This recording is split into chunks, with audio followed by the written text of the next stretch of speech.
All right. Hello and welcome to the Prepare to Compete podcast. Where we talk all things VA disability benefits, real estate, entrepreneurship, and more.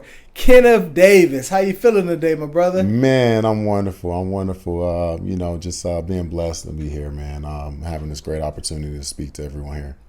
Absolutely. Wonderful, man. It is our September episode here, man. We've had a great summer, man. We were just in Norfolk, Virginia, man. Can you tell the people about that event and kind of your experiences there? This event here, again, it was an Aviation Boats and Mates conference that had an excellent turnout. Just dealing with some of the military, right? We talk about military in a vast sense. We actually were specifically dealing with Navy, right? The U.S. Navy. So there was there was an event where majority was Navy, being able to basically come together, fellowship, and learn a lot of stuff, right? That's where they do a lot of training, a lot of upgraded, materials and systems, and at the end of the day, provide that camaraderie with one another. So we thank you guys so much. We thank the ABMA and everyone that showed us support there. We really appreciate allowing us to come out to be able to service you guys, and not only service you guys, to be able to speak to you guys in masses, and we really appreciate you guys so very much. Thank you so much. But this was amazing. It was an amazing conference. Absolutely, man. Very amazing. My first time. I know it's the second time Veterans to Veterans been there. Yeah. And hopefully we'll continue to do that every year. Yeah, I just want to continue to build relationships, and not only build relationships, but see how we can serve the community in any way, shape, or form we can. If there's anyone or anything, or any conferences or seminars out there, you guys please reach out to us. We always want to make sure that we maybe show face, or even just provide you guys a little information that you may or may not have, or any way we can service you. That's what we want to do. So absolutely, man. Absolutely. Yeah. Well, I know there's a big one we're going to pretty soon here, man, in hot Atlanta, man. We're hitting out to Invest Fest. Now, it's not a military conference, but with about 20,000 people there, I'd imagine we'll approach some military individuals there. Yeah, man. I think it's huge, right? Invest Fest. That's an amazing event. Shout out to Earn Your Leisure. You guys, man. Listen, you guys are inspirational first and foremost. Salute to every person, Ian, Rashad, all you guys. So with that being said, man, we're heading out to Invest Fest to really check you guys out, and to be a part of the festivities, and not only be a part of the festivities, but also networking, right? We are a organization that likes to touch the people. Likes to come out, touch the people, and really kind of have that firsthand experience. So this is something that we have a great pleasure of being around like-minded people, but not only like-minded people, but being able to learn some stuff, because there's some huge names there that's coming, right? Yeah, huge, man. It's going to definitely be a star-studded event. Happy to just be a fly on the wall, as far as learning and picking up there. Who knows? I might be able to get some VIP tickets on the business tab or something. We can go to some of those nice parties and stuff they got down there as well. No, most definitely. And Troy, hey, I didn't forget about you, brother. Just wanted to make sure that, I shouted you out as well. But yeah, man, basically getting to it. So yeah. Yeah, absolutely, man. We're EYL West, man. You guys are from the East Coast.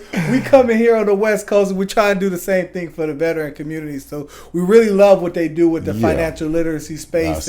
We really envisioned ourselves with being able to build that same type of environment specifically for the veteran community, right? Yeah. Helping with benefits, helping with real estate, entrepreneurship, and just really building out that camaraderie and that network and with our veteran community. So again, definitely there to learn and grow and kind of continue to go on from there. No, most definitely. Man, I think what I'm saying, they do it clean. They're real clean out there. Maybe I get some of that East Coast fashion tips, right? Yeah, we definitely got to have a silk shirt on or two when we come down there. Oh, man. Absolutely. But we got some other events coming up here in Vegas as well, right? We'll be doing some things in Las Vegas as far as some different workshops, as well as some workshops in San Diego as well in September. So be on the lookout for that, as well as if you're anywhere else, right, we're definitely looking to come visit, man. As you see, we just came from Virginia. We're going to Atlanta. Veterans for Veterans is worldwide, man. We're looking to travel. We're looking to come to you. So if you or your organization has a veteran community that needs this information regarding benefits, regarding accessing your VA loan, please go ahead and contact us. We can get a time to schedule out anywhere around the world. I'm looking to go to Hawaii, so if you're down there, let me know. Man, I think we probably can go to Hawaii a little bit sooner than later, right? Absolutely. But yeah, man, please, any type of organized events, we always want to partner with different organizations, collaborate, and see what we can provide to you. At the end of the day, we're here to not only put our feet in the ground, but also service and build those networks, right? We always want to make sure that we're doing a good job on our behalf. So I can almost guarantee that you'll be thoroughly satisfied with what you get. Absolutely, absolutely, man. That network creates that net worth. So let's go ahead and keep that going, man. Into the next topic here, we'll actually be talking a little bit more about some different types of conditions veterans can get connected for, and how presumptive conditions work as a whole. So stay tuned for that. All right, Kenneth, how you doing today, man? Man, I'm wonderful, man. Just blessed, brother. Blessed, definitely. So now veterans, have a lot of different questions when they're applying for their benefits. And, sometimes veterans actually don't have a medical history, right? Of actually being seen in service or otherwise regarding certain ailments and different things that they're dealing with. So what we want to talk about here today are some of the conditions veterans can actually get rated for without any medical records required. Wow. Absolutely. Yeah, that's a big one, right? Because there's so many different veterans who are out there, unfortunately, did not have the best medical track record, right? Being able to go see medical, or you have to understand when we're in the field. As a military member, a lot of times you're not having the availability to go to the doctor, or leadership is saying, no, we don't have time for that. Or there's, you don't want to be looked at. There's a huge stigma amongst, if you're going to medical, you need to take care of yourself, right? We want to kind of go away with that. So when we're talking about that, there's many issues that may or may not need any type of conditions, right? Documentation. Much of it does not, need documentation at all. But a lot of it can be presumed when we're talking about presumptive conditions. A lot of it can be, tied to the specific job that you're in, or deployments, or documentation of personnel files, right?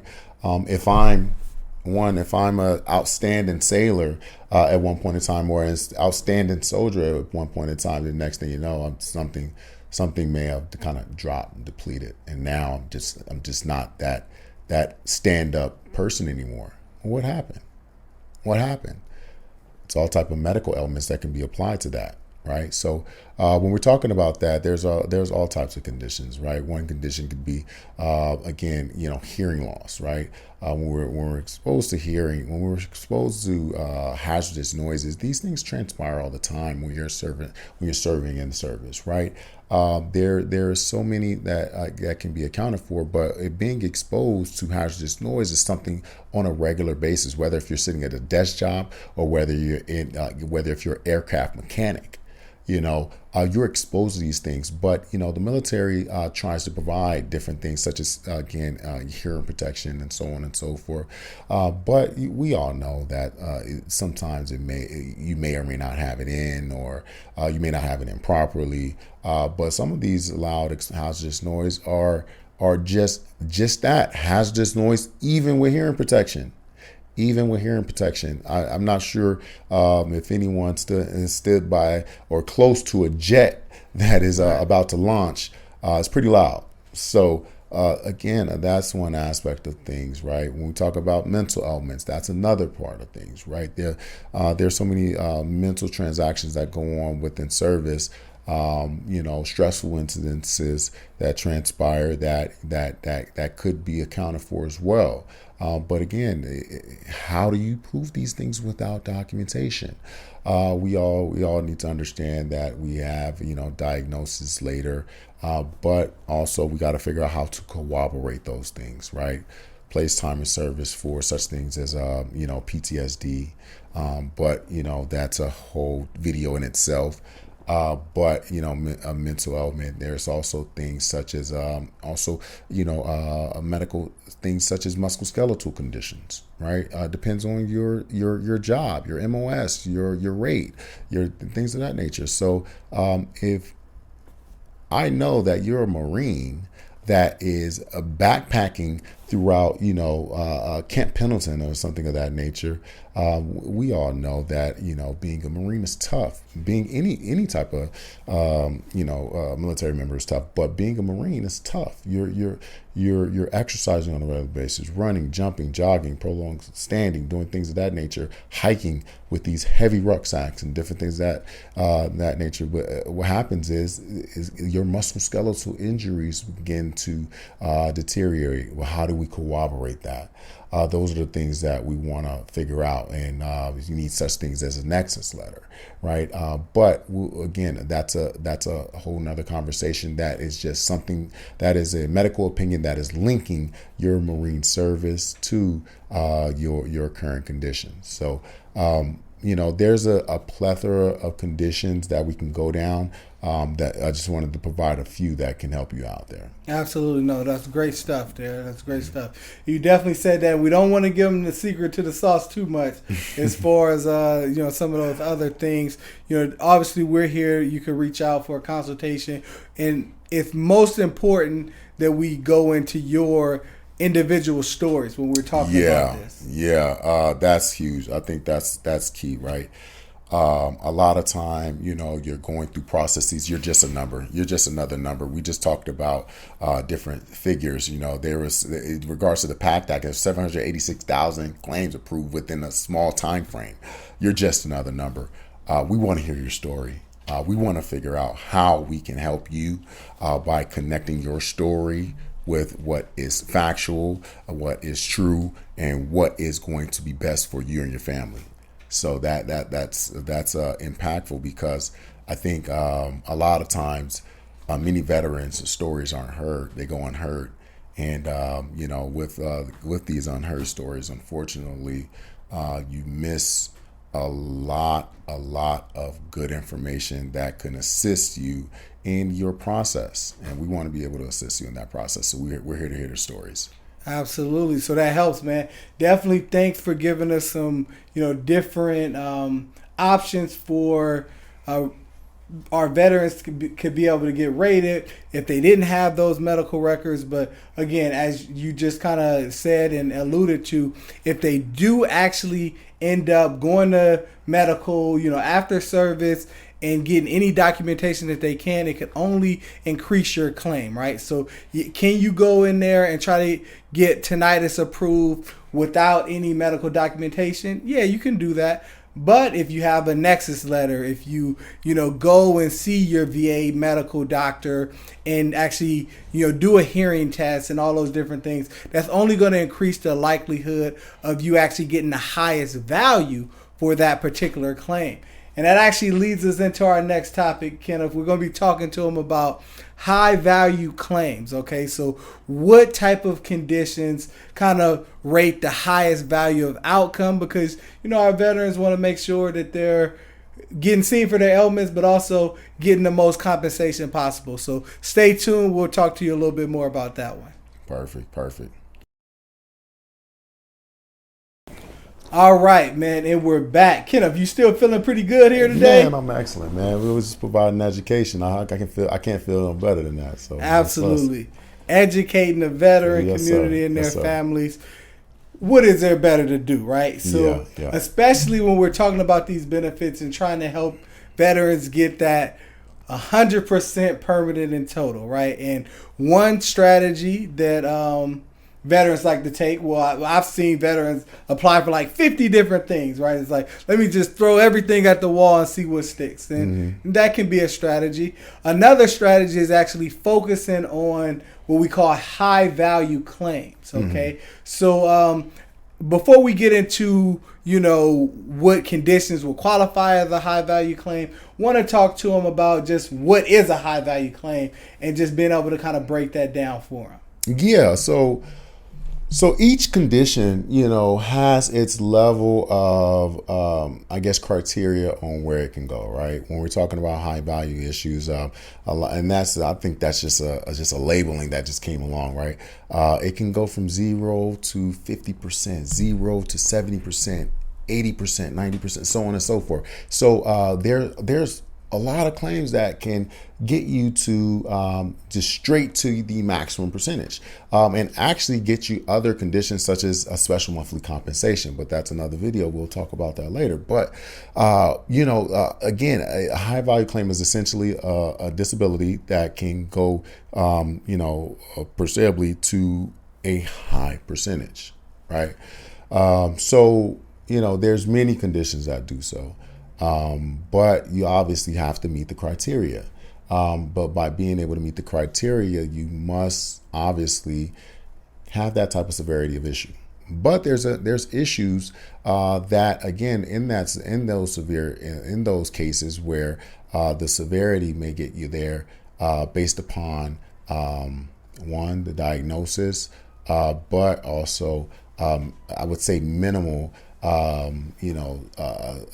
I guess not necessarily minimal, but a lower level of symptoms, right? So when we're talking about high value claims, we're talking about disabilities or issues that can get you to, again, that ultimate goal of maximum percentages based upon,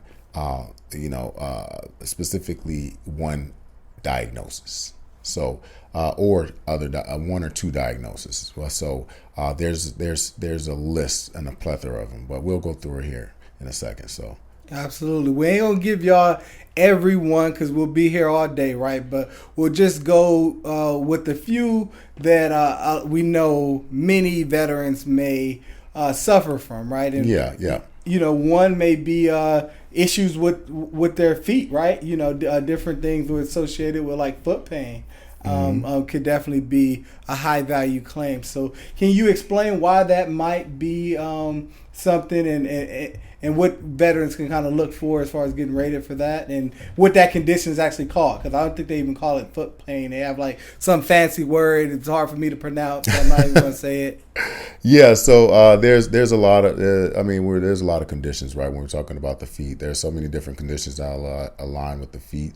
As military service members, we wear boots on a regular basis, and I'm not sure about you guys, but I was never issued boots on a regular basis, and I worked in supply. So, so again, depending on your actual kind of condition of your feet, it could, specifically have a diagnosis of plantar fasciitis, pes planus, just so many different types of diagnosis, hammer toes, hallux valgus. It's just so many different things that can provide this type of, diagnosis or injury. But when we're talking about the feet or high value claim, that could be something per se that can, assist you on your journey of, your disability. So this particular would specifically get you, could potentially get you to 50%, right? Based upon your feet and your feet alone, depending on the severity, okay, your severity of injuries, right? But it's all based upon your severity. And also, obviously, it must be service connected and service related. So we must have a medical opinion that's going to provide that as well. But when we're talking about the feet, that's something that provides that extra increase or that extra boost to get you a higher level percentage, right? But again, it's all about, developing that condition. So, but a foot diagnosis could be, generally, and I relaxedly say that generally, diagnosable due to the boots in service, due to your job in service, due to your current activities, physical training, so many different things. So again, that's one that we can kind of formally discuss, right? Absolutely, yeah. So if you're dealing with some foot issues, that's definitely something we want to take a look at and getting that claimed. There's another one here that I've kind of heard of. I have on the list. If became really really popular. I don't know if you like this one as much, right? But the whole thing with sleep apnea, right? I know a lot of veterans are coming up with that. Yeah. Sleep. A lot of veterans contently try to submit things such as sleep apnea. Sleep apnea is very interesting, right? Sleep apnea is a condition that is, I guess, formerly a very dangerous diagnosis. And actually, if you're not getting enough oxygen, throughout the night because of the issues of breathing, it's mainly a respiratory condition, right? Sleep apnea can really cause some issues and damage. But when we talk about sleep apnea, it is a high value claim. It can be put on a list there where, again, sleep apnea with your condition, if you're giving your CPAP, again, a sleep apnea can be something that you can perceivably say can be rated at 50%. So, but again, there's been rumors about a lot of changes in again the Code of Federal Regulations on how sleep apnea is going to perceivably be rated and so on and so forth. But that's something that's been kind of going around, and kind of most people are trying to check if they have sleep apnea, but you must have a diagnosis, and getting a diagnosis of sleep apnea, if you don't have it, it's pretty tough, right? So, but I mean, there's things that cause sleep apnea, and there's also secondary issues that can also flare up sleep apnea as well. So it's again, sleep apnea, that's another high value issue. But what I will say, it's not as easy as most people think. We talk about it a lot. We educate a lot in our workshops amongst specific conditions and discuss it as well. So that's one. Absolutely. So just because your wife say you snore doesn't necessarily mean you have sleep apnea, but it'd be something to take a look into. Right? Yeah, definitely. We'll always take a look into certain things. It's not abnormal. It's definitely not abnormal. We'll definitely be able to assist in regards to just uncovering certain ailments. Absolutely. All right. So one last one that we'll give them. Our veterans deal with a lot, right? Physical conditions, conditions we could actually see, and different conditions we can't see, right? And some of these conditions can definitely be high value claims as well. So we want to talk about that, right? We want to talk about certain mental conditions that can actually get our veterans, rated very high, even up to about 70% there. Yeah. Mental ailments. Mental ailments are particular, right? There's so many different mental ailments that you can be diagnosed with. Going into military service, there's a lot of different things that transpire. Some people have different effects and symptoms of mental ailments, either during service or outside of service, just due to the fact of the exposure of a human, being exposed into war sometimes, definitely wartime veterans. So with that being said, whether if it's combat related, not combat related, so on and so forth, that's another high value issue that can be something of nature, right? So most again, mental ailments can particularly be rated from 0 all the way to 100%. So it's just dependent upon the severity, and that's what we want to stretch, right? The severity. People, I don't want veterans to think, oh, just because I put this in, this is what I'm going to. No, we must have an aligned issue of severity. So I want you to always take in consideration of that. But I don't want you to eliminate, not wanting to claim something of that nature, because again, it could be high level severity, low level severity, so on and so forth. We don't know. We always want to try to uncover what's what. But again, that's where you speak with the medical professional that can possibly uncover some of those certain issues. Absolutely.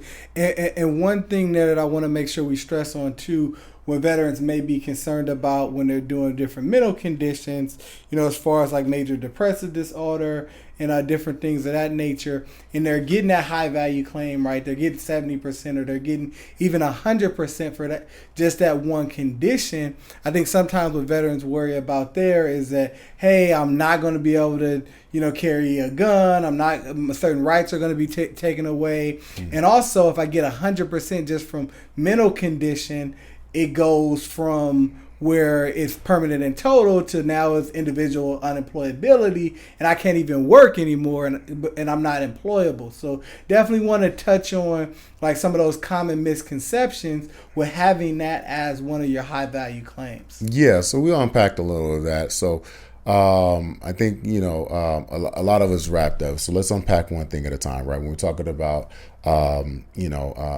guess your Second Amendment right?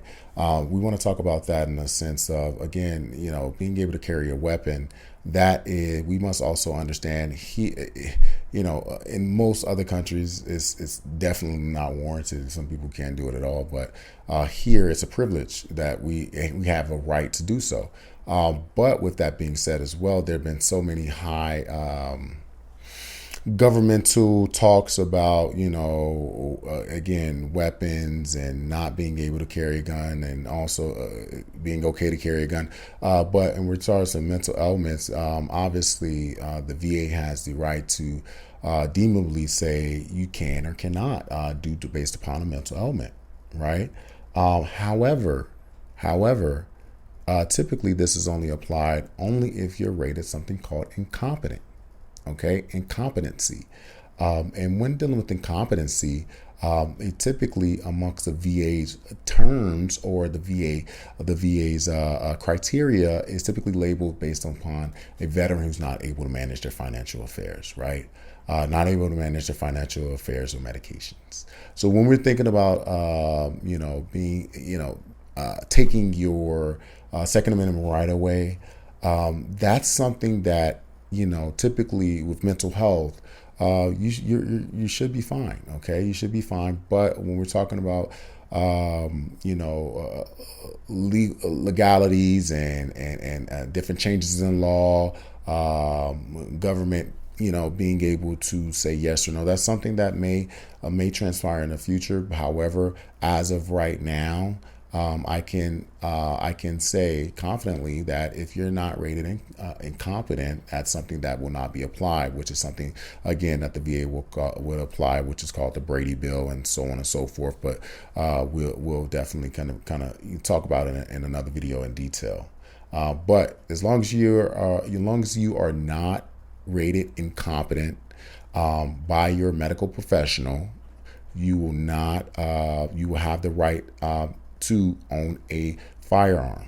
Okay, that is kind of something that's afforded to you, right?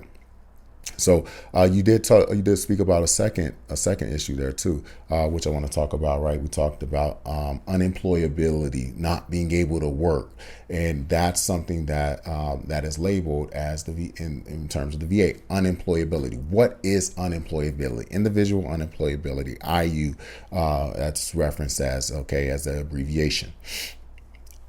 Individual unemployability, what it is simply stating that you cannot work based upon medical service connected conditions.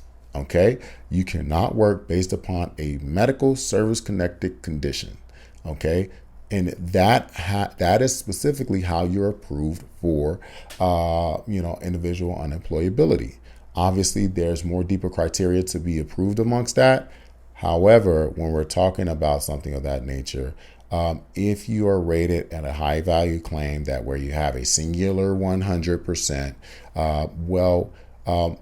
just because you may have a mental ailment or a cancer or something of that nature, you can still have the availability to work. Okay, it is not something rated that is called unemployability. All right. So I do want to kind of assure you, if you are in the position of that, single 100% or being rated at 100%, you have the availability to work unless you are rated under something called individual unemployability. Got it.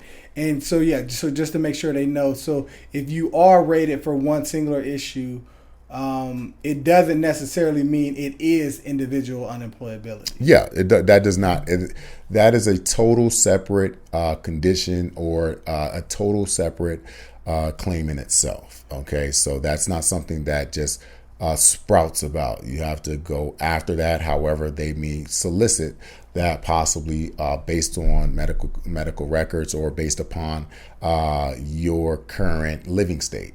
Right. Absolutely. But that can be solicited. It is not something that just automatically comes about. Absolutely. So, in other words, you wouldn't be applying for individual unemployability and not know about it, right? Yeah. So, if you're applying for just compensation and they recommend that, you will receive a letter and they'll kind of go through with that and kind of let you know, hey, I feel like your conditions lean you towards this. And you have those considerations to move forward at that point. Which, and then in turn, you would need to go ahead and submit a prescribed form on your behalf of that. There's only certain claims that you will not have to utilize a prescribed form, and that's not one of them. So. Absolutely. Okay, so that's good. So, yeah, sometimes the veterans be worried about that. And just know if you are working with Veterans for Veterans, we will keep you abreast of the entire process and definitely let you know what we're doing and if you're going to be leaning towards that or not. Off pretty much for every individual we're working with, we're going after permanent and total unless we otherwise discuss going after individual employability because of your particular medical situation. Yeah, I mean, at the end of the day, our ultimate goal is to be able to support the community, the veteran community, but not only that, supporting them. We want to support you in a way where we want to figure out how to maximize what you deserve, right? There's so many different things that veterans may not know. Not only do we want to be able to expose that to you here, but we also want to be able to communicate that as we're going through the processes with you as well. Absolutely. Don't go at it alone, man. We're here for you, especially if you're dealing with any of those different issues as far as mentally. Definitely reach out to somebody. We'll actually put the VA contact number on the screen regarding that.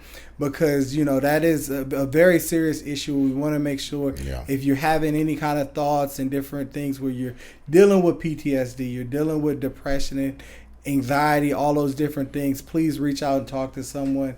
We have that number on the screen for you so you can definitely seek out that help and get the treatment that you need and deserve. Most definitely. Please, the crisis line is available, which is going to be below. If you ever, have any type of issues of that nature where it is coming and it is overwhelming and you need directed immediate assistance, please reach out to the crisis line, the VA crisis line. They will always provide that help for you. Absolutely. Great. Well, thank you guys for watching this segment. Please provide any kind of additional feedback, like, comment, subscribe. Definitely, we're looking forward to continuing to grow this community, and we're happy that you're here with us as we continue to grow. Thank you, guys. Yes, thank you. All right. So we're back at the Prepare to Compete podcast. Just wanted to kind of transition to different things, right? We talked about, again, how veterans, the PACT Act and all that other good stuff. But now we want to kind of transition a bit. We want to talk about real estate. Right, because there's so many different, I would say, things going on with real estate right now. But we want, I think, Mr. Jones here has a lot to discuss in regards to some of the crucial factors and how real estate is going to, one, not only impact everyone and also impact the veteran community, but five factors that's also that you need when purchasing a home, right? Absolutely. Definitely going to relate it to the veteran community, but also want to speak to the greater community as well, because I am so sick and tired of people complaining about the interest rates and putting all those factors out there as far as why they can't do something, right? Yeah. I'm going to sit here and show you, well, how can I make this actually happen, right? Wow. What can you do to make your real estate goals happen if that is in fact your goal, right? Yeah. So we want to talk about different kind of crucial different things to look at if you are actually considering purchasing a home, right? So the first thing is going to be job stability, right? So that is going to be paramount. So and I'll just actually list all of these different factors here, and then we'll go and we'll talk more in depth about each and every one and allow you to kind of chime in there as well. Okay. So the 5 things that you want to consider if you're looking to purchase a home in 2023 is your job stability. You want to look at long-term ownership, right? How long do you plan on actually being in the property? You also want to look at whether you actually have an emergency fund, right? Wow. So if you don't have an emergency fund, don't let these slick talking realtors get you into thinking, oh, I could just buy a house, zero down, and we'll just be cool that way. No, absolutely not. Okay. Also, something else, we have some business experience here. We've got some MBAs in the building here, right? You want to also look at a business term called your opportunity cost of renting versus buying a property, right? And evaluating that, we'll definitely dive into that. And also, last but not least, of course, you want to actually consider the mortgage interest rates, but not just for the reasons that you think. So stay tuned to the Prepare to Compete podcast. On this episode, we're going to totally break all those things down. Nice. All right, so man, you really touched on a lot of crucial factors there.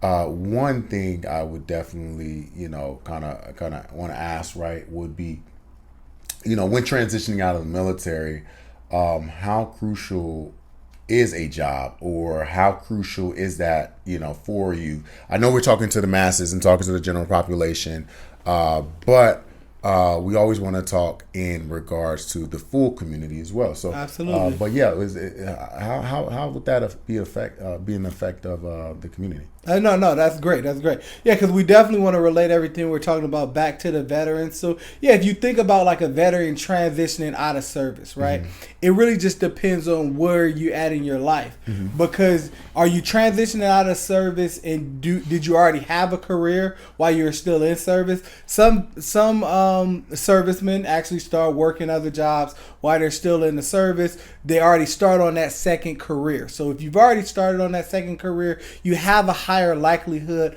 of being able to purchase a home right out of service. So what you want to really understand is that job stability is going to be very important when you're purchasing a home.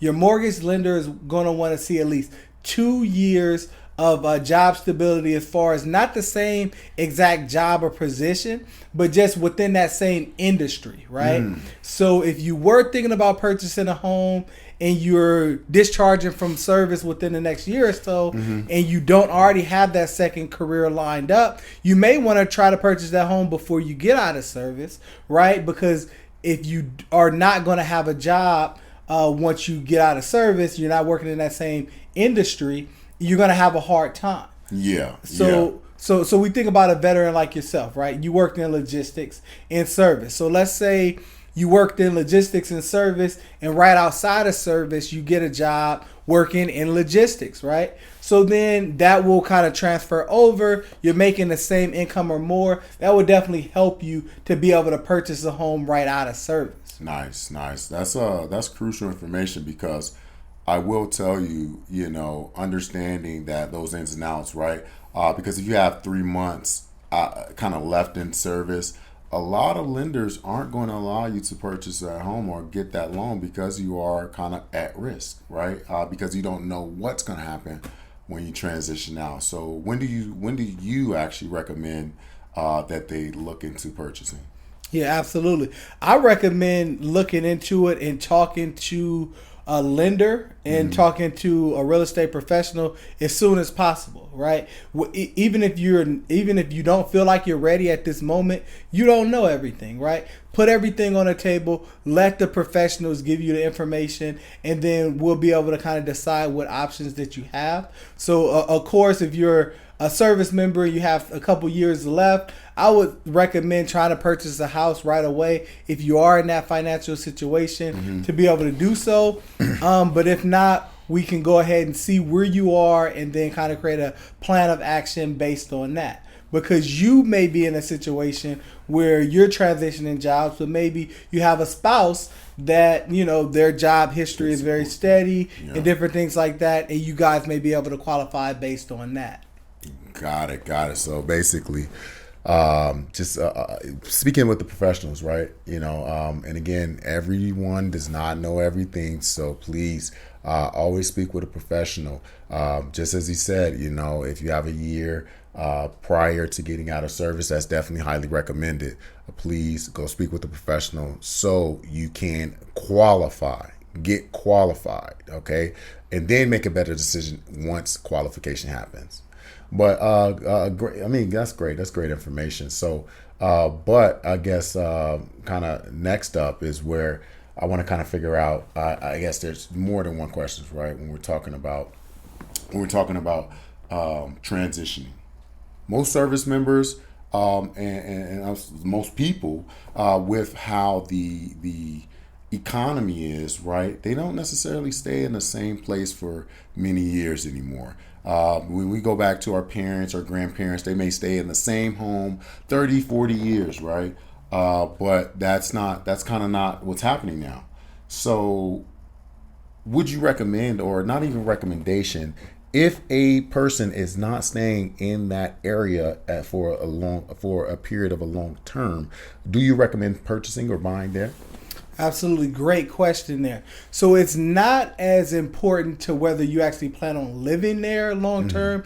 It matters whether you plan on owning property there long term. Oh, wow. So that's going to be the main gem right there. So you could be stationed somewhere and, you know, you might leave in 6 months, you might leave in a year, and you convert that property to a rental, right?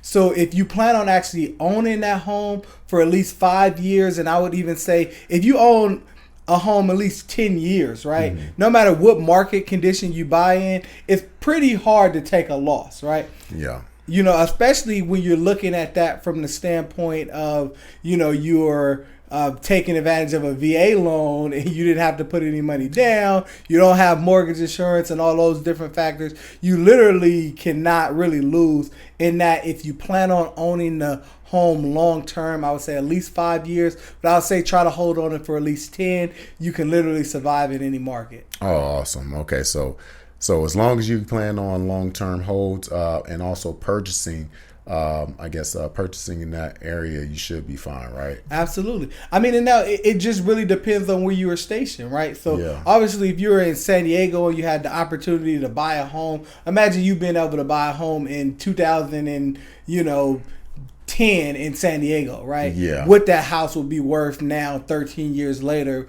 is astronomical, the benefit of being able to do that, as a lot of our service members have that opportunity. Yeah, I think that a lot of times, too, it's kind of a misnomer where, again, when we're talking about, viability of owning a home, I just can't afford it. Well, like you said, you got to speak to a subject matter expert or a lender that can put you in the right position. If you can't necessarily afford it now, you maybe can be able to afford it later. Even if it's not in a place that's desirable, but it may be desirable for your financial well-being. So that's great. Absolutely, yeah, no, for sure. And I like to add on that a little bit more too, because when you think about that, it's like people say I can't afford the home. It's like, well, you probably can't afford the home that you want right now, but you can definitely afford the home that you need, right? So just focus on those needs and actually focus on trying to make something happen. I remember my first property is like I could afford it on paper, but hey, I didn't really want to pay that payment. I went and got a couple roommates. Now imagine if you're in service, don't tell me you don't know some guys or gals that could come in and roommate and pay your mortgage for you, right? If a ship full of people. Yeah, I mean, being in service, definitely if you're stationed on the ship, all you had to do is say, hey, you want to come stay with me for a few $100s or what have you? Definitely, I can almost assure you'll find somebody. You could almost put two people to a room. You probably get a list of people so vast, right? So again, you have to start thinking about these creative opportunities. And I thought about that before house hacking was even a term, right? Yeah. And that is a form of house hacking there. You just have to start being strategic. Purchasing real estate is a wonderful vehicle to build wealth. let's learn and really start thinking about strategies to do so. Perfect. Understood. I mean, that I guess that's a perfect segue into what's next, right? Because, having an exit strategy is always great. But sometimes when you talk about having exit strategies, you also need to have a component of capital, right? So, what do you necessarily recommend when we're talking about having savings in your account? Like, how much do you think someone should have before going on a purchase a home? Gotcha. Great question. Now, I'm not going to hit you with the whole Dave Ramsey, right? I'm not going to hit you there, but I mean, you definitely want to have some money saved, right? Obviously, with the VA loan, you can purchase a home with no money down, but depending on where you're purchasing that property, it can be a newer home or it could be a lot older, right? Yeah. Different things happen. You may need a new roof, blase. People say that, but of course you have home warranties and different things that help you out. Mm-hmm. But you want to have the opportunity to have some emergency funds. Maybe you are discharging from service and you may be without a job for a while, right? Wow. So I recommend at least having about 3 to 6 months of your living expenses covered. So that would cover your basic things as far as, what my mortgage costs. If I have a car note, what does it cost to buy food? So let's say you add all that up and you're spending, $4,000 a month, right? So then I would say, hey, you want to have at least $12,000 saved just in case, and, $24,000 if you can, right? So, as we know on that last re-up of your enlistment, you might got a big old bonus anyway. Yeah. So go ahead and save that and not blow it, or when you was on deployment, save those checks, man, so that you could actually have that reserve fund, because it's really very important, to do that. Yeah. And it gives you a lot of financial freedom. And it just really gives you that extra reassurance of, hey, I just had a blowout on a tire, and now I don't have to swipe my credit card just to pay for this emergency expense. So you want to have that emergency fund, regardless. Start with $1,000, man. I'm not saying you have to start with 3 to 6 months. Start with $1,000. Before you go buy the new iPhone, make sure you have at least $1,000 up. And, we'll be actually going into more about that whole financial literacy thing in another segment as well. Got you. I'm glad we're actually going to talk about that. That doesn't mean all the Balenciagas, the Gucci shoes and socks. I mean, I don't know what's been going on with these socks. Like, people are like really designer socks now. So, but some of those things we kind of want to steer away from, right? So, build your savings, build your capital, build your wealth to be able to eventually go into home ownership and to something that you desire for you and your family. Because at the end of the day, this is for most people, it is not just for them, right? But I guess that goes into talking about renting and owning. Should I rent? Should I own? Is it affordable? Is it not? I've heard a lot of gurus, right, that say renting is better than owning. And I've also heard on the other side where obviously owning is better than renting.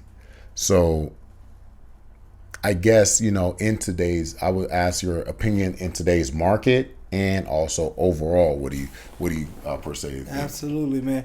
I was actually just having a conversation with somebody today about that. I'm having a conversation with my barber, and I know I don't have hair, but I still see a barber to get this beard lined up. Okay, you see the fresh, crispy little line, with a little Beijing sprinkled in there, man. So he hooked me up, man. Shout out, man. Shout out for sure. Okay. But we're having that conversation because he's dealing with that currently, right? And he's trying to consider, it's like, dude, yeah, I want to buy a home, but he looked previously, 2 years ago, of course, and it's like, okay, well, with the interest rates being what they are, you're looking at a home for $350,000, and it's like the mortgage payment on that is going to be $2,700 a month, right? He's like, man, I could have stayed in California if I was going to deal with those type of prices, but you have to really always look at the long-term outcome of purchasing. If, again, it's a marathon, It's not a sprint. You can't just look at it in terms of what's happening right now, right? So you want to, again, look at that opportunity cost. Yeah, for that same home, I'm not going to lie, you could probably rent that same home out for $2,100 a month, right? Yeah. You're paying more because the interest rates right now are more. But once the interest rates go down, you can refinance, right? Yeah. So you'll have that opportunity. But the other thing is that you have that financial stability that even if interest rates were to never go down, for that home, you're never going to pay more than $2,700 a month. You know, and as we know, the rent is going to keep going up over the year. So when we're talking over a 5 or 10 year period of time, that rent is going to increase to more than that, right? Yeah. More than $2,700 a month within the next 5 years. So Yeah. if you buy now, you lock in at that price point, and if rates go down, you're going to get that lower. But I tell you what never will be lower is that rent payment. It always goes up. No, for sure, definitely. And I think a lot of people are always looking for that home run, right? Just that quick metric, whether if it's in real estate, whether if it's in stocks, whether if it's in business or anything of that nature. It's always kind of, I guess a desire, a human desire, always to want more. But with that being said, I think you hit the nose on the head by putting it in perspective of being able to kind of stay level and play the long term game. You play the long term game for most financial investments. You should come out on at least break even, right? Absolutely. Because I know the $2,700 a month in that example, right? It seems like a lot, right? Seems like a lot now in 2023. What about 2033? 2043, it's going to be that same payment. Yeah. And it's not going to seem like a lot. Like when I purchased my first home in 2014, my mortgage was $1,000, and it was only, I could have rented that same house for $1,000, but right now that rent for that is like $2,300 for that property, right? So again, I was playing the marathon game. I wasn't just looking at it for like, well, I could just rent this house for that same price or even a little cheaper if I don't get the upgraded version, and thinking about it for in terms of just right now. Like you can't do that. Like literally by stabilizing your housing budget, that's going to help you over the course of your lifetime. Like let's say if you're not a person that's looking to house hack and do all these different investments, and you're just going to get into a traditional 30-year mortgage, live there, die there, picket fence, that's all you're doing. Well, you want to get in that house as soon as possible because at some point you're going to retire, right? Mm-hmm. And you want to try to retire without a mortgage. So if you're in your 30s already, well, look here, okay, you're 35, you want to retire at 65 and not have a mortgage. So the farther you kind of keep spacing buying a house out, the more likelihood is that you're going to have to earn more income in your retirement. If you buy a house earlier in your 20s and all of that, and you have that thing paid off by your 50, you're golden. Yeah.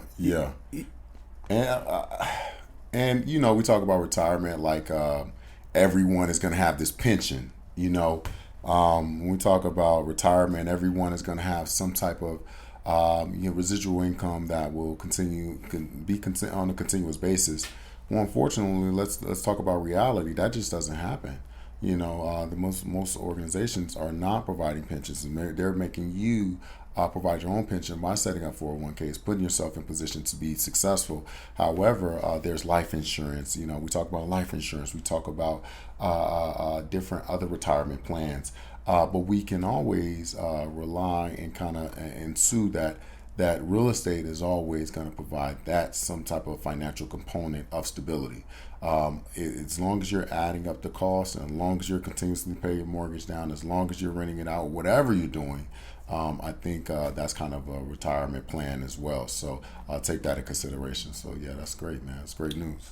But obviously when we talk about the real estate market, talk about the retirement components and economy and different things of that nature. There's been kind of so much hectic activity going on.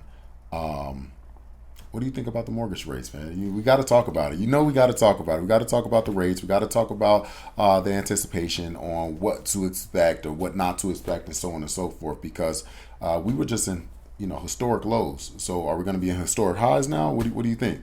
Absolutely, man. I know we both, crystal balled, but we don't have crystal balls, right? so we don't know. It's easy to try to project, and when you look back at hindsight and you right, you can definitely be proud of that. But it's really hard to kind of know where it's going to go for certainty. We have so many different things happening. We have a presidential election coming up. Yeah. Which way we're going to go with that is going to sway some different things. I mean, I could tell you that with it being election season, it's not gonna go too much further up, hopefully, other than the Fed fund rate they already plan on doing certain things, right? So we already know about that, right? But Biden doesn't want this thing to fall down on his watch. Yeah. So we have that, and I believe that housing affordability is a hot button issue. So when we get into the campaign season, you're going to hear a lot about that. You're going to hear a lot of promises. But ultimately, we have to kind of deal with what we're faced with, right? Mm. So, people want to look at, well, hey, in 2021, I could have got a 3% rate, and in 2020, I could have got a 2% rate, right? Well, maybe, right? Well, how much money did you have saved during that time? Right? Because if you didn't have any money saved, you were able to buy those homes because you were getting outbid. Yeah. First-time home buyers, people with VA loans, different things like that were unfortunately outbid by investors and people paying cash for homes because, as we know, everybody was paying above appraised value, right? Mm-hmm. So what does that actually mean when somebody's paying above appraised value? That means that this house is worth $300,000. They're willing to pay $350,000, and guess where that extra $50,000 is coming from? Their pocketbook. You had to have that extra $50,000 cash. Do you have $50,000 cash? Well, if you didn't, you wouldn't have been able to buy a house during that time period. Yeah. But what you're able to do now is that because so many people are scared to purchase homes and it's a lot less competitive market because of the interest rates, a lot less competition. You could come in there, man, and you could tell the seller, hey, man, you know what? I want that TV on the wall. I want you to pay all my closing costs. And, as a matter of fact, lender, you want some business? I want you to contribute. A realtor, I need you to chauffeur me around to all these houses, and I want you to contribute too. So literally, and I'm going to use this home buying assistance program. So those amazing stories that you hear about where people are able to get in a house with no money down, it happens in these type of economic environments, right? Okay. With higher interest rates when you have less competition. So literally, if you are using a VA loan, if you are using an FHA loan, if you are trying to take advantage of like a zero down payment Navy federal program, this is actually the market that you want to buy in because sellers are more likely to actually accept those terms. When before they'll look at you like I got 20 offers. I throw that out the window, right? Yeah. Now it's like, okay, well, he want me to give him $20,000 for closing costs. Yeah, I want to sell this house. I'm gonna go ahead and do it, And you're really able to do that. And I've been able to kind of help buyers get into properties that way during this environment, which would have been unthought of between that 2020, 2022 period. Yeah, so basically, all in all, it's we look at it's a buyer's market right now. Yes, right? It is definitely a buyer's market. It is a buyer's market for sure when it comes to that. So, I mean, people want to expect this, the prices to kind of drop off a hill. It's not going to do that. If you really look at historic things, especially here in Las Vegas, Zillow is our best friend as far as being able to look at the history of what things cost. Yeah. I look at what my house cost in 06, 07. Mm-hmm. It was like $470, right? Mm-hmm. Well, it just got back up to being in the 500s and stuff like that. So it's like, well, if they was paying $470 for that back then, how much further you think it's going to drop now? You know, and when you talk about inflation and all those different things, right? So the best thing you could do is try to secure a home right now. The prices is going to be as low as it's going to go for the most part, maybe within maybe a 5% plus or minus. You want to do that. Where you're going to really make your money at is on the interest rate. Okay. And the possibility of that decreasing and you being able to refinance. Because once the interest rates drop, the home prices are going to explode because people got comfortable paying a certain mortgage payment. Like we were talking about that $2,700 for a $350,000 house. Well, what happens when the rate goes down? They're not going to charge you less than $2,700 a month for that house. They're going to just charge you $500,000 for that house, and you have that same payment. And in that situation, if you bought the house at $350,000, now you got $150,000 worth of equity. There you go. So there you go. I mean, but that's from a subject matter expert, right? That's from a professional. So this is what we talk about when you're talking about so the housing market. You want to talk about it in a more of a macro environment, understanding that just because interest rates are high doesn't necessarily mean you lose, right? So, but yeah, that's awesome, man. That's awesome. So, absolutely. Go ahead.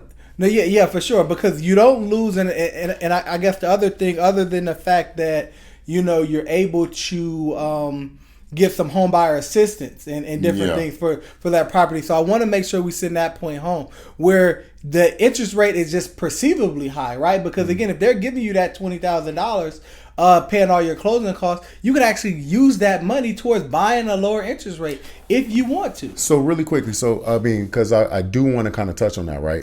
You mentioned the VA loan or FHA loan or a NACA program. You hear about all these different programs and like, well, what's this? What's that? So can you give us an instance where you can kind of compile some of these programs? So all of them can be compiled at once. And so I guess let me ask an example. If I'm using FHA, right, I still have a down payment that I need to put down. So can I use a down payment assistance program to assist with that, even though I'm using an FHA program? Yes, you can. Yes, you can. So the FHA loan is just a loan type, right? Okay. So as far as your home buyer assistance program, whether it's NACA, whether it's other different programs that you have. A lot of them are state and even county specific. So you want to definitely look at your area. Like we have some different ones here in Las Vegas that are pretty popular. But yeah, you can absolutely use those programs with the VA loan, the conventional low down payment loan, whether it be 3% if you're a first time home buyer. Mm-hmm. Because if you are a first time home buyer, you can use a 3% conventional loan. You can use the FHA loan pretty much at any time. And then, of course, if you're a veteran or military service member, you can use that VA loan, and you can still use that housing assistance. And a lot of them, what they do is they're giving you assistance with your down payment and our closing costs. But that's what I was going to ask you. So if I have one that's providing assistance with the down payment, can I have another in partnership to assist me with the closing costs? Yes, you can. There's going to be certain limits on that. Okay. So it depends on a program and depends on how much they're giving you. So programs have their limits on how much in total that they can contribute towards down payment and closing costs, and it's going to really differ with your actual loan product. Okay. Because if you're using a VA loan, it has certain requirements on how much help you can get with your closing costs. You have your FHA loan is different, and your conventional loan is different. So it just depends on the loan. It depends on the loan product, but in general, it's going to be the seller is going to be able to contribute anywhere between 3 to 6% of your closing costs. Mm-hmm. Pretty much 3% on that low end should cover all of your closing costs. If you're getting the maximum of like 6%, mm-hmm. then at that point, that extra 3%, you're just using that to buy down your interest rate at that point. Got it. So that's another strategy. You're not losing the money. You don't want to get rid of it. You can actually compile that to buy down the interest rate on what's allowable to buy down. So that's awesome. That's awesome. But yeah, I think that's something definitely we want to go ahead and make sure that the people know about. But not only that, they can also check out some of the previous videos and also content that's been provided on being able to utilize some of these programs in tandem. Right, exactly. But it's all going to be, again, lender based, again, state specific, so on and so forth, right? Absolutely, yeah, for sure. With that, and then also if your seller is contributing towards your closing costs, and then or even if you're buying a new home, you have certain allowances where your lender has special products that they're using now, where you can actually do a temporary rate buy down, which they're basically buying it down for 1, 2, or 3 years, because that option is going to be a lot more affordable than to buy the rate down for the whole duration of the 30 years, right? So again, there's so many strategies to get into the home. Stop looking at it from a surface level standpoint of saying, hey, the interest is 7%, I can't buy a home. It's like, well, no. Well, what if I can tell you I can get that interest rate down to 4.5%? Are you interested in purchasing a home? Like, it sounds pretty good to me. Absolutely. Reach out to us. Let's have that conversation. Let's do it. I mean, basically what we want to do is that we want to, I mean, again, when we talk about the podcast, right, we go into it, we always talk about it from the standpoints of VA disability benefits. We're talking about real estate. We're talking about entrepreneurship and more, right? So we're trying to give you guys more value as far as this content. And with us going to Invest Fest, one of the different things we wanted to talk about today was a financial literacy topic, right? Yeah. And definitely educating the people on that, man. And, I know we kind of touched on it a little bit as far as, emergency funds and different things of that nature, but definitely wanted to kind of give some people some wisdom regarding that whole financial literacy component. So before I get too much into it, because I'm going to get on my whole rant about some stuff right now, I want to know what Kenneth thinks about when you hear that buzzword, right? It's been a buzzword, financial literacy. We talk about financial literacy. I'm always a proponent of education, right? When we talk about financial literacy, it's just that literacy. I want everyone to understand that when we're talking about literacy, make sure that you're doing your own research, making sure that you're doing your own knowledge-based research to inform you and your family and put you in the best position for yourself. Financial literacy means a lot to every community in general, but everyone has a personal financial plan. So when we're talking about being literate or illiterate with finances, that's something where you always want to educate yourself on. But with that buzzword as well, talking about financial literacy, put yourself in the best position possible. Put yourself in the best position possible. I kind of joked earlier about talking about Balenciagas, the Gucci, and luxury products. Those luxury products are beneficial for in certain aspects. But if you're not in the financial position to be able to, desire those things or put yourself in a position to get those things, pull back, right? But also educate yourself. Educate yourself, educate your friends, educate your family. The more knowledge you possess, the more knowledge you want to give, right? But also deploy that education. So and when we talk about financial literacy, make sure you arm yourself with all the knowledge you can so you can be able to kind of put the education in place to build your success. Absolutely. And you touched on luxury products, right? And, September here, man, we have one that I think the iPhone 15 is either coming out or they're making a big announcement about that. And that's definitely a luxury product, right? I think the top iPhone now is going to cost like $1,500 or something along that nature, which kind of very much so hits on financial literacy, right? Because most people are financing their iPhones, right? Yeah. Which I totally don't understand it. I think if it's one thing I can tell you right now for financial literacy is don't finance a new iPhone. Even if your phone is broken and you need a new phone, I get that, but you don't actually need an iPhone 15 Plus, Max, Extra, all that stuff, right? You don't need that. So they tell you it's, oh yeah, you're financing it, but we're not charging you any interest. When car dealerships and, different brands say they're not charging you no interest, that's because they're making so much money on a product. The interest is already built in there, man. They don't even have to charge an extra penny there. It's either that or they know they have an introductory finance of like 12 months, no interest. And they know you're going to take more than 12 months to pay it back. So they're going to get their interest on the back end. So just really understanding that. And, I'm no Dave Ramsey when it comes to the finance stuff and trying to have you be that much of a stickler. But you do have to kind of be conservative to some degree. And you don't have to be as conservative as me, man. I have a prepaid AT&T plan, man. I take it way back to then. It's funny because it used to seem like the prepaid plan was either for like drug dealers or for people that didn't have money, right? Yeah. And now I feel like a boss having a prepaid plan, because if you got a prepaid plan and you got the new iPhone like I do, I got a little 14 Pro I just bought not too long ago. I had to pay cash for that. Yeah, you know what I mean? Indeed. I had the $1,000 or whatever to pay for the phone. If you don't have $1,000 in your bank account to buy an iPhone, you don't need an iPhone. Oh, true indeed. But that goes into personalized planning, right? Everyone has their personal goals. Everyone has their personal financials. But put what's important in perspective, right? That again, the iPhone 15, it may be important to you, maybe something that you enjoy, but I'm sure, in certain areas are scaling back a bit. I mean, not everyone. Everyone's.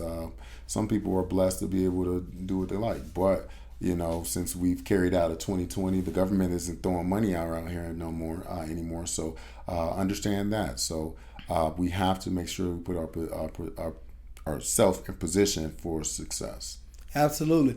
Yeah, and part of that is delayed gratification, right? So, we're talking about it at a basic level right now as far as delayed gratification of like, hey, I'm not going to buy that new iPhone until I actually have the money to do that. So like literally, I mean, there's statistics, especially in our community, the black community, it's like people don't even have $1,000 saved up, but you walking around with $1,000 phone. Like, how ridiculous is that? And how serious are you really about financial literacy if that's something that you're doing? So, again, I'm not going to get on my soapbox too much about it, but if it's you, then it's you. You know what I'm talking about. Do better next time, right? And that's all we could do. That's all I do. That's all Kenneth does. We're just able to learn from our experiences because I have burnt money that I shouldn't have in certain ways and different things like that. But to the financial literacy and the things that I want to make sure that I promote is that, of course, you want to enjoy yourself and do certain things. But even when you're going out and you're splurging, and you might go out and take an expensive vacation because you felt like you wanted to do that for your family. That's a one-time expense, right? Yeah. That's a one-time expense. I spent $5,000 on a vacation. That's over and done with. That's not a reoccurring charge. Where it becomes a problem is that if you put that $5,000 on a credit card, or if you just went and bought a more expensive car note and different things like that, you're creating these revolving expenses that if something negative happens in your life, you have a trouble with income, you're still going to have revolving bills. You want to make sure that you avoid doing that. And you want to always make sure that you live below your means, right? So there's different theories about it. Mainly the best thing that you could probably do and one of the most kind of fundamental ones is that being able to live off about 70% of your monthly take-home income, right? So if you could definitely live off 70% of your income, so let's just give easy numbers here. Let's say you make $1,000 a month. If you could live off $700 and then save $100, invest $100, and then invest that other $100 into yourself, right? So you want to be able to do things like that. And if you keep adding an extra card note and adding Netflix accounts and all these different things, if you're at a basic level and those type of, expenses add up, cable could be like $250 a month, right? You have to learn on what areas to kind of have restraint and then, indulge occasionally, right? Because you want to still kind of support yourself and you want to feel good and do things that feel good, but you definitely have to make sure that you're not creating too many monthly additional expenses. True indeed. Those revolving subscriptions, You don't need Netflix. You don't need NBC, whatever that one is. You don't need Max, HBO Max. You don't need 15 programs, subscription programs that's gonna provide you some entertainment. There's so many different things out there. But all in all, I think you kind of hit the nail on the head. Listen, try to put yourself in position for success, whether if it's living below your means or living at your means. Regardless of the case, however you do it, make sure it's personalized for you. Make sure that you are definitely positioning yourself for the next play ahead. Absolutely. No, that's a great point. Yeah, because again, like Netflix may not be your Achilles heel, right, for you, or cable or different things. You might be at a financial position where that fits in that 70%. But if it doesn't fit within that 70%, that's when we're saying you may want to consider cutting those things, right? So we're not talking to the individuals that's like, hey, I make, $10,000 a month. My wife bringing home another $7,500. We good. Well, no, I would say, not to cut you off, I will say, but if you also or have a Tesla outside, and you also have another 3 cars outside, and financing those, and now you're using $12,000 a month, saying that you bring in 10, it doesn't add. The math doesn't add up. The math ain't mathing, huh? Yeah, for sure. So, always, like I said before, make sure you do what's right for you and your circumstance. However, listen, make sure the math add up. Absolutely, man. Make sure the math adds up. We thank you for actually adding the Prepare to Compete podcast to your watch list to get to this point, man. We definitely appreciate you. Let us know some other topics that you may want to hear about. Definitely reach down in the comments. Let us know where you're watching from, and continue to support. We're building this community. We have a lot of amazing things planned for you guys. Kid, if you have any closing words for them. None. Just stay blessed, stay focused, and stay hungry. Absolutely. Prepare to compete. We out. Peace.